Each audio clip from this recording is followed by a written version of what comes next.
আজকে রান্না করব ডিম। শীত পড়ে গেছে, অনেকদিন ডিম খাওয়া হয়নি, তো বাড়ির সকলেই বললো আজ ডিম রান্না করো।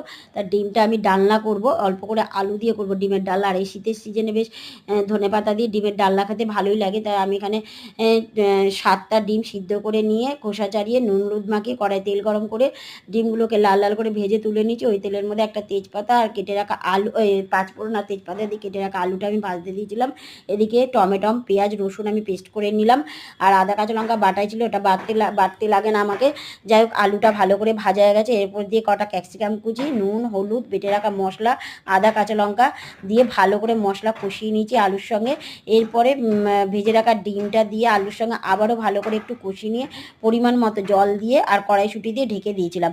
ঢাকা খুলে দেখলাম আলু বেশ সিদ্ধ হয়ে গেছে, আর তরকিটাও বেশ মাখা মাখা হয়েছে, যেহেতু গ্রেভি ডালনা করবো সেরকমই হয়েছে। আর ওপর দিয়ে ধনেপাতা কুচি আর গরম মশলা গুঁড়ো দিয়ে নামিয়ে নিয়েছি। ডিমের ডালনা রেডি শীতের সিজনে।